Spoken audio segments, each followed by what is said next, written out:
The great alien city of Valara was alive with light and sound. Tall crystal towers touched the sky, their colors shifting with the movement of suns. Markets were crowded, streets were busy, voices mixed in the air like music, but beneath all this beauty was something darker. Whispers carried on the wind, laughter that was not kind. At the center of it all walked a human man, Daniel, his steps firm, but his heart heavy.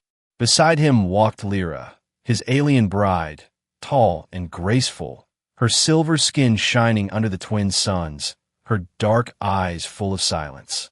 To Daniel, she was beautiful, but to the crowd, she was something to laugh at, something to mock. She is an outcast, the voices said. She has no clan, no honor. Why would a human marry such a weak alien? Look at her. She cannot fight. She cannot lead. She is nothing. Daniel heard every word, but he did not slow his steps. His hand held hers tightly, showing the world he was not ashamed. But still, the crowd followed, their laughter growing louder, their words sharper. Lyra stayed silent. She did not answer their insults. Her face showed no anger, no fear, only calm, but her eyes, hidden from the crowd, glowed faintly with a light that no one noticed. Only Daniel felt the strange warmth when her hand touched his, a warmth that was not human, a warmth that carried power. They reached the great council hall, a massive structure made of stone and crystal. Inside were humans, aliens, and leaders from many worlds. The hall was meant for peace and unity, but when Daniel entered with Lyra, silence fell. Every eye turned to them, some filled with shock, some with hatred, and many with amusement. Daniel, one human officer said with a smirk, "You shame your people by marrying this alien outcast." Another alien leader hissed, "She is cursed, weak, and unwanted. She has no power. She has no place here." The hall filled with laughter, the kind of laughter that cut deep. Daniel stood tall, his voice strong. "I chose her because I see what you cannot," he said. "You look at her and see weakness. I look at her and see strength. You laugh now, but one day you will regret it." The laughter only grew louder, echoing through the great hall. Lyra lowered her head, but not from shame, from patience. Her silence was not weakness. Her calm was not surrender. Deep inside her something stirred, something that had been hidden for too long. The crystal walls of the hall seemed to hum softly when she walked past. The torches flickered as if bowing to her presence. But the crowd did not notice. They were too busy laughing. Daniel guided her out of the hall, his hand firm on hers. When they reached the open air, he turned to her. "Do not listen to them," he whispered. "They do not know you. They cannot see who you truly are." Lyra looked into his eyes, and for the first time she spoke, her voice soft, almost like music. "One day, Daniel, their laughter will end. One day, they will understand." That night, the city lights glowed, but in the small home where Daniel and Lyra lived, silence wrapped around them. Daniel sat near the window, thinking about the insults, the shame, the way even his own people turned their backs on him. But then he looked at Lyra, sitting in the corner, her hands folded, her eyes glowing faintly in the dark. He felt no regret, only wonder. Outside, the crowd still whispered, still laughed. Inside, something was changing. The glow in Lyra's eyes grew brighter when no one was watching. The air around her seemed to move like water. Objects trembled when she walked past them. Daniel did not understand it fully, but he knew one thing. Lyra was not weak. She was not powerless. She was something greater. And deep in the shadows of the city, unseen by humans or aliens, others watched. Enemies, spies, and seekers of power had noticed what the crowd ignored. They saw the glow. They felt the energy. They knew this outcast bride was not what she seemed.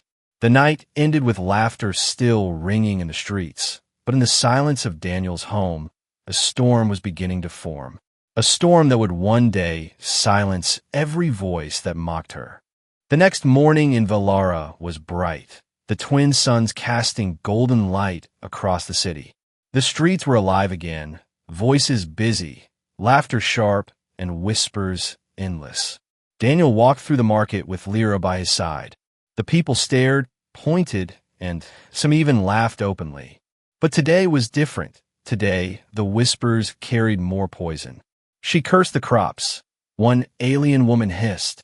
My water well stopped working after she walked past. Another shouted. Her presence brings ruin. She should be cast out. The crowd grew louder, their words filled with fear and hate. Daniel clenched his fists but kept walking, his heart burning with anger. Lyra's face stayed calm, her eyes gentle. But Daniel noticed something strange. Wherever she walked, the market changed. Fruit on a stall glowed brighter. A broken lamp began to flicker with light. A child who had been crying suddenly stopped and smiled when she passed. Daniel saw it, but the crowd refused to see. Their fear blinded them. When they reached home, Daniel paced back and forth. They hate what they do not understand, he muttered. I cannot stand it. One day they will see you. One day they will realize. Lyra sat quietly, her silver skin glowing softly, her hands resting on her lap. Daniel, she said, her voice calm, it does not matter what they think. What matters is what is coming. Daniel froze. What do you mean? Lyra's eyes flickered with a strange light, almost like starlight caught in her gaze.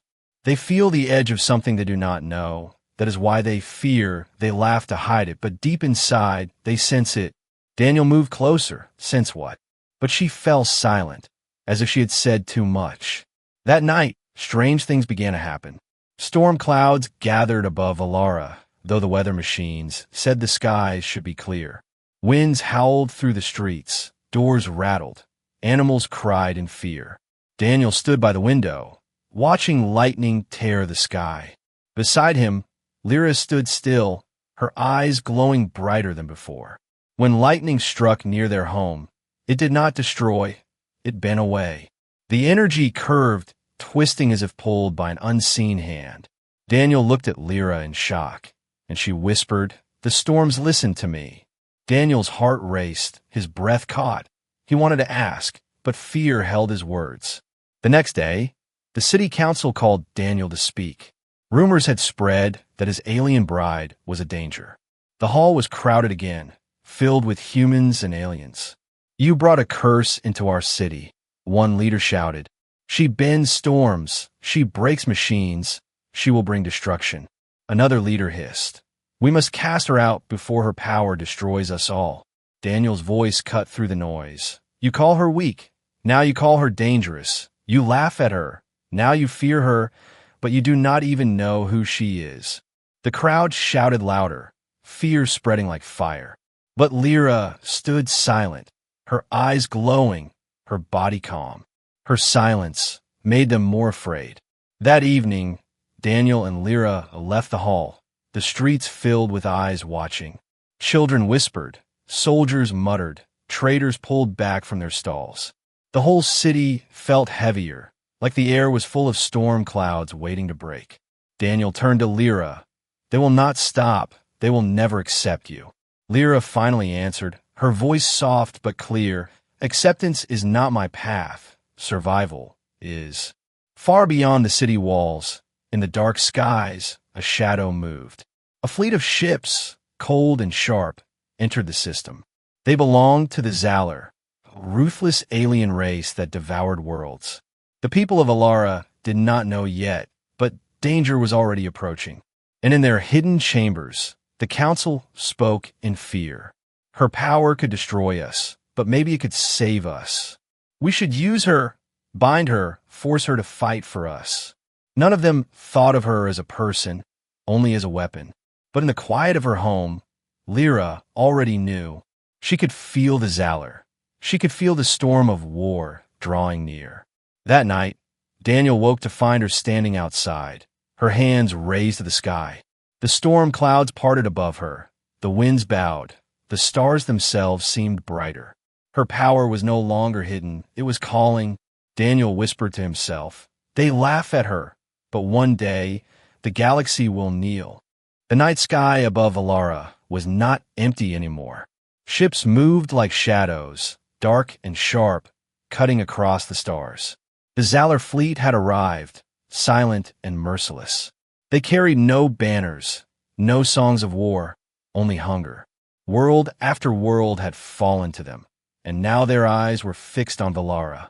Inside the council hall, the leaders argued loudly. The humans must fight first, one alien shouted. No, the council guards will defend the city, another argued. But beneath the noise, everyone whispered the same thought. They were not ready. Fear crawled into their voices, and hope felt thin like glass. Daniel sat at the edge of the chamber, his fists tight, his voice ignored. He had warned them before, told them war would come, but they laughed at him. And beside him stood Lyra, silent, her silver skin glowing faintly in the crystal light. Every time she entered this hall, their voices grew sharper, their words crueler. But tonight their fear was louder than their insults. Your alien bride is the cause of this, one leader shouted at Daniel. She cursed us. Her presence called the enemy here. Others nodded, their fear twisting into blame. Daniel stood, his voice steady. You mock her. You blame her. Yet you have no strength of your own. If the Zalor are here, then you will see who truly has power. Laughter followed again, thin and hollow this time. They wanted to laugh, but fear broke their voices. One soldier sneered. And what will she do? Whisper the storm away. Stare at the enemy until they vanish. The hall filled with bitter chuckles, but in their hearts, doubt began to grow. That evening, as the sun set, the first attack began. The sky burned with fire as the Zalor ships rained plasma bolts across the outer defenses. The towers of light cracked, the defense grids failed. The soldiers of Alara rushed to fight, but the enemy was stronger, faster, endless. Screams filled the air, smoke swallowed the streets. The city that once laughed was now drowning in fear. Daniel and Lyra stood on the balcony of their home. The sky glowed red with war, shadows of ships cutting across the stars. Daniel's heart pounded. We must go, we must hide, he said. But Lyra's eyes glowed brighter, brighter than he had ever seen. Her voice was calm, too calm. No, Daniel, running will not save us. This is the moment they will see. The ground shook, plasma fire roared, buildings fell into ash. Soldiers screamed for backup. Families ran into the night. Daniel grabbed Lyra's hand. Please, we must live. She looked at him, her voice soft. I was never meant to live quietly. Daniel, I was meant for this. They ran to the great square, where civilians huddled together, fear on every face. Children cried, elders prayed, soldiers fought and fell. And then the Zalor landed, tall armored creatures with burning red eyes, their blades humming with energy. The crowd gasped. Soldiers raised their weapons, but their hands shook. The Zalor leader stepped forward, his voice like thunder. Give us the one who bends storms, the one who carries hidden fire, or your city will be ashes. All eyes turned to Lyra. Whispers rose like knives. She brought them here. She is cursed. She must go to them. The crowd began to move away from her, leaving her standing alone in the center. Daniel stood in front of her, his body trembling, but his voice firm. You will not touch her. The Zalor leader laughed, a cruel and heavy sound. You protect her, human? Then you'll be the first to fall. The blade rose, glowing red.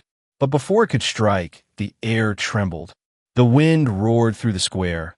Lightning cracked across the sky, though no storm had formed.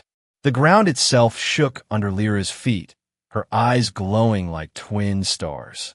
The Zalor stumbled back as invisible force pushed against them. Civilians gasped, soldiers froze, and for the first time, silence fell. Lyra raised her hand, and the lightning obeyed. It struck down between her and the enemy, splitting the stone, tearing through the air with blinding light. The Zalor leader stared at her, his red eyes burning with greed. Yes, he hissed, this is the power we came for. The people of Alara, who once laughed, now stared in terror. Their words caught in their throats, their laughter forgotten. The outcast bride they mocked now stood as something else. Not weak, not cursed, not broken, but dangerous, powerful, and unstoppable. Daniel stepped beside her, his voice steady. They laughed at you, but now they will learn. Lyra's eyes did not leave the enemy as she whispered back. This is only the beginning. The battlefield was chaos. The sky above Alara burned red with fire. Enemy ships filled the horizon, their shadows stretching across the city. The walls cracked, soldiers screamed, civilians ran for shelter. It seemed as if nothing could stop the Zalor, nothing could stand in their way. And in the center of the square stood Lyra, the outcast bride everyone mocked. For years they laughed at her, called her weak, cursed, worthless. Now they watched as the storm itself bent to her will. Her silver skin glowed, her dark eyes burned like stars, and the air around her trembled with power. Daniel stood beside her, his heart racing. He had always believed in her, but even he had not imagined this. The winds howled, lightning twisted, the stone ground cracked beneath her feet. The Zalor soldiers hesitated, their red eyes wide. They had come to conquer, but now they faced something greater. Take her, the Zalor commander roared, his voice echoing through the chaos. Her power belongs to us. The soldiers charged, blades humming, shields raised. But the moment they crossed the square, the storm struck. Bolts of pure light shot from the sky, shattering their armor, throwing them back. The crowd gasped, their laughter gone, replaced by awe and fear. No one had ever seen such power, not from a human, not from an alien, not from any being. Lyra raised her hand slowly, and the storm obeyed. The winds circled her, a wall of protection. Lightning danced at her command. The council leaders who once mocked her now stared in silence. Their mouths open, their eyes wide. Some whispered, "She is the chosen one." Others whispered, "She is a monster." Fear and wonder mixed like fire and smoke. Daniel stepped forward, his voice steady despite the chaos. "Do you see now? This is who she is, the woman you called weak, the woman you laughed at. She is the one who will save us." But no one answered, their voices stolen by shock. The Zalor regrouped, their commander snarling. "She is strong, but she bleeds. Capture her alive." Hundreds of soldiers rushed forward, their weapons glowing, their roars shaking the air. Daniel's heart pounded, but Lyra did not move. She closed her eyes, breathed deeply, and the air fell silent. For a moment, the storm paused, the city held its breath. Then her eyes opened, glowing brighter than before. Light exploded outward, blinding, endless, unstoppable. The first wave of Zalor soldiers were thrown into the air, their armor cracking, their screams filling the night. The second wave stumbled, shields breaking like glass. The people of Valara fell to their knees, covering their faces. The storm was too powerful, the light too bright. Even Daniel had to shield his eyes, though he refused to step away from her side. When the light faded, silence followed. The battlefield was littered with broken weapons, shattered armor, and the bodies of fallen enemies. Smoke rose in thick clouds, the air burned with heat, and at the center stood Lyra, untouched, unshaken, her power flowing like a river. The Zalor commander stared at her, his voice low, filled with hunger. "Yes, this is the power we came for. She is the key to the stars." He raised his blade, pointing it toward her. "This war will not end until she is ours." The crowd behind Daniel gasped, their whispers sharp and fast. "She is too powerful. She will destroy us all." "No, she is our savior." Their voices clashed, some filled with hope, some filled with fear. Lyra turned to Daniel, her voice calm despite the storm. "They will never see me as I am. They will only see what they want, a weapon or a threat." Daniel took her hand, his voice fierce. "They can think what they want. I see you, Lyra. I see the truth." The storm above rumbled again, the stars hidden by clouds of her making. And in that moment, everyone watching understood something. The outcast bride was no longer hidden, no longer weak, no longer mocked. Her power was real, her presence undeniable. and the war had only just begun. The battle was over, but the city of Alara was not calm. The streets were filled with whispers, the markets empty, the skies heavy with storm clouds that refused to fade. The people who once mocked Lyra now spoke her name with fear. Some called her savior, others called her curse. In the council hall, the leaders gathered again, their faces pale, their voices sharp. She destroyed the enemy soldiers with a wave of her hand. One said, trembling, "She is more powerful than our armies." Another whispered, "But what if she turns against us?" A third hissed, fear twisting his words. The room grew louder, voices clashing like swords.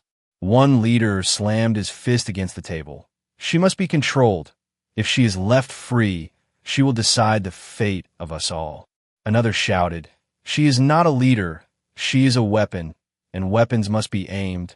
A few stood in silence, their eyes dark with envy, already thinking of how her power could make them rulers of the galaxy. Daniel sat at the edge of the chamber, his anger growing. "You laughed at her. You mocked her. Now you want to use her." His voice cut through the noise. "She is not your weapon. She is not your tool. She is my wife." But his words only brought more mocking smiles. "Then keep her close, human," one alien sneered. "But when the next attack comes, she will fight for us whether she chooses or not." That night, the city did not sleep. Citizens locked their doors. Soldiers patrolled nervously. Children whispered stories of the silver-skinned woman who called storms. Some prayed to her. Some cursed her. All feared her. And Lyra herself sat in silence, her glowing eyes fixed on the horizon. Daniel approached her, his voice soft. "They will never stop fearing you," he said. Lyra turned slowly, her voice calm. "Fear is not new to me, Daniel. I was born with it, raised in it, but what they do not understand is that I fear too." Daniel frowned. "Fear what?" Her eyes darkened. "Fear of myself." Before Daniel could answer, the ground shook. The night sky lit up with fire. The Zalar fleet was moving again, their second wave stronger, faster, more ruthless. From the towers, alarms rang out. Soldiers rushed to their posts. Families screamed and ran to hiding. The war had not ended. It had only paused. The council called for her again, their voices desperate now. "Bring her here. We need her power. She must lead our armies. She has no choice. The enemy comes for her, not us." Daniel refused, his voice sharp. "She will not be your slave." But Lyra placed a hand on his arm, her eyes steady. "They are right about one thing, Daniel. The Zalar are not here for the city. They are here for me."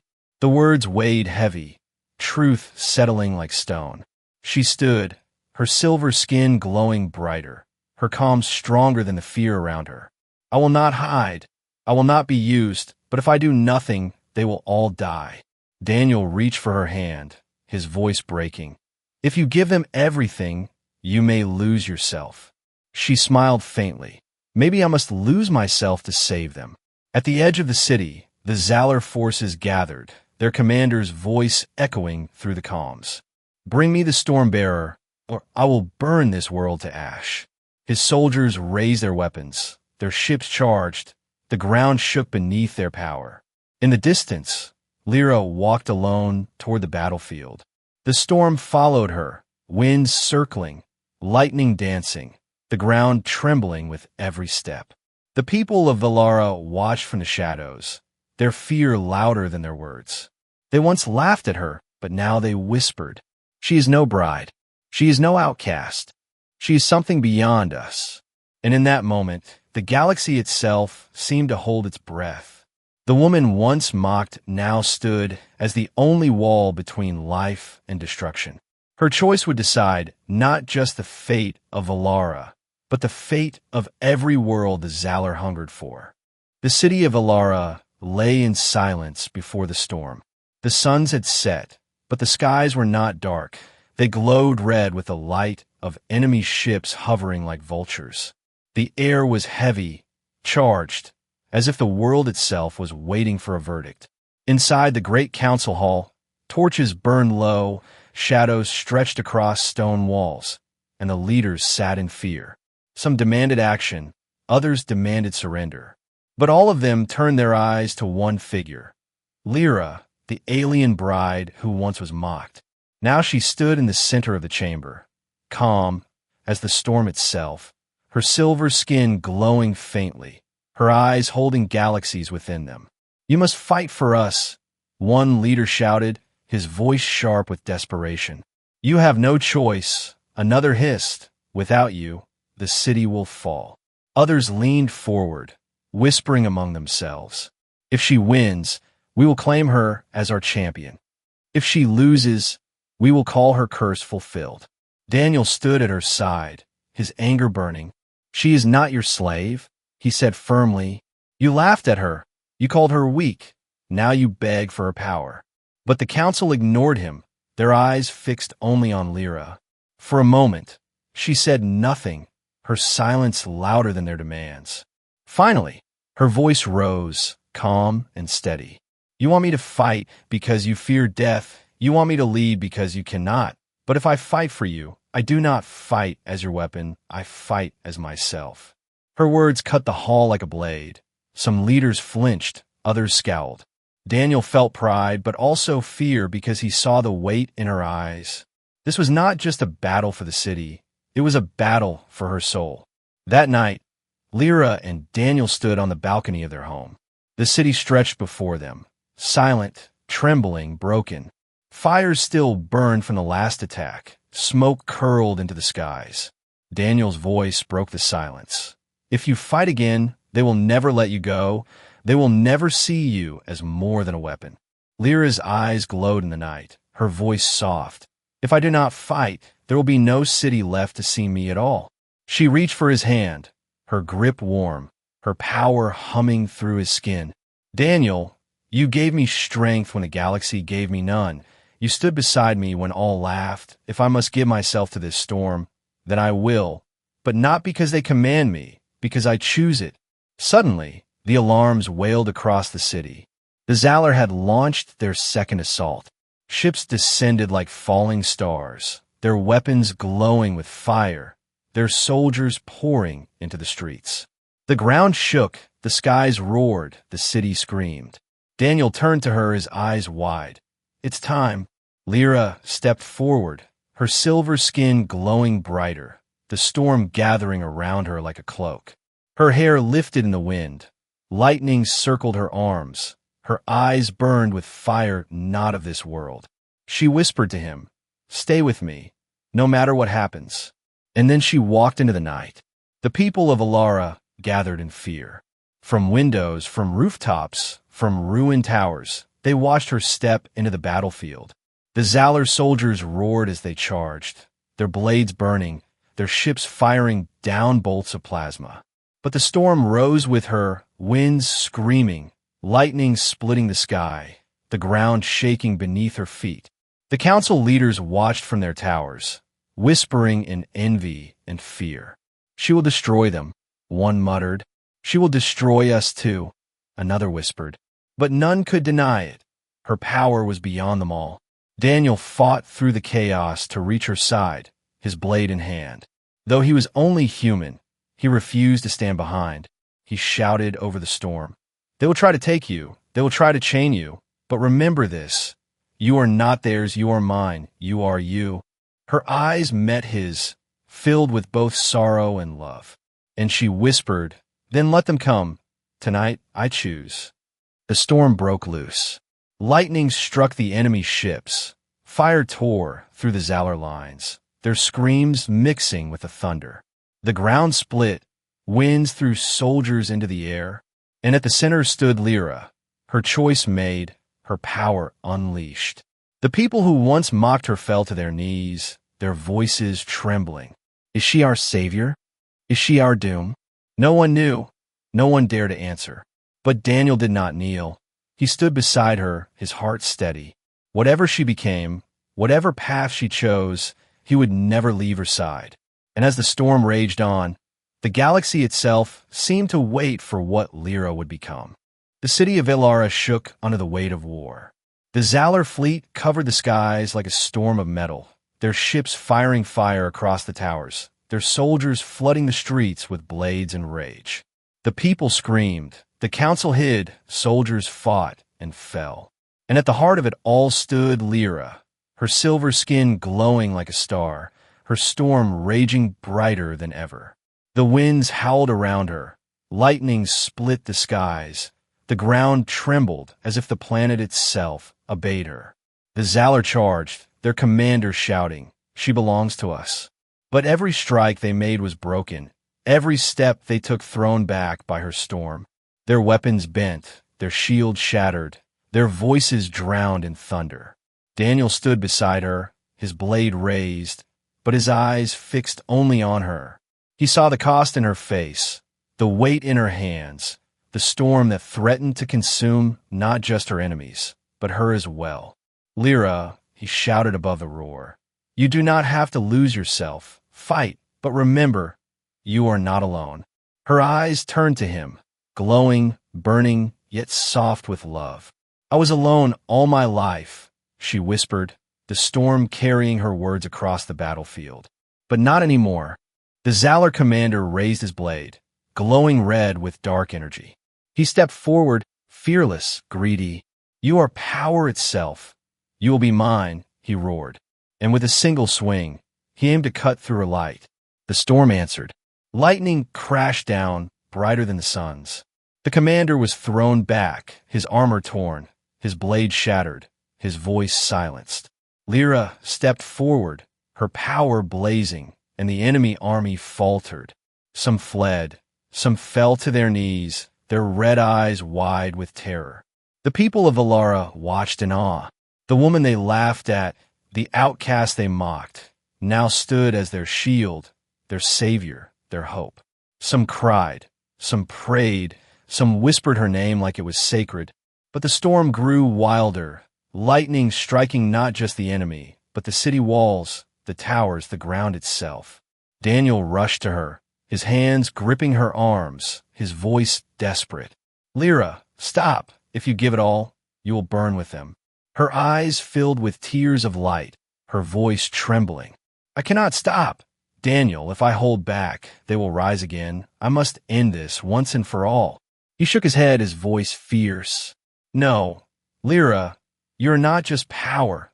You are more than storms and light. You are my wife, my love, the one who gave me strength when the galaxy gave me none." His words cut through the storm, reaching the heart that no thunder could touch. For a moment, the wind slowed, the lightning paused. Lyra closed her eyes, her power folding into her like wings returning to rest. When she opened them again, her glow was different, not wild, not consuming, but steady, controlled, alive. She raised her hands, and the storm answered not with rage, but with purpose. Lightning struck the Zalor fleet, not at random, but with precision. One by one, their ships cracked, their engines burned, their weapons fell silent. The soldiers on the ground dropped their blades, the storm pulling them away like leaves in a river. The commander screamed in fury, but his voice was drowned by the roar of victory. And then silence. The skies cleared, the smoke faded, the enemy fleet lay broken, scattered, fleeing into the dark. The people of Valara stood in stunned silence. The war was over because of her. Lyra stood in the center of the square, her body trembling, her power finally at rest. Daniel caught her before she could fall, holding her close, his voice soft. "They mocked you. They feared you. But today they will remember you as the one who saved them all." Her eyes closed, a faint smile on her lips. "Not as their savior, Daniel, but as myself." The people began to kneel, one by one, human and alien alike. No longer laughing, no longer mocking. Their voices whispered with reverence. She is the storm bearer. She is the bridge. She is the one who changed everything. And in that moment, the galaxy shifted. An outcast bride had become more than they ever imagined. She was not a curse, not a weapon, not a joke. She was hope. She was power. She was love. And Daniel, holding her hand, whispered the words the galaxy would never forget. They laughed once, but her power changed everything.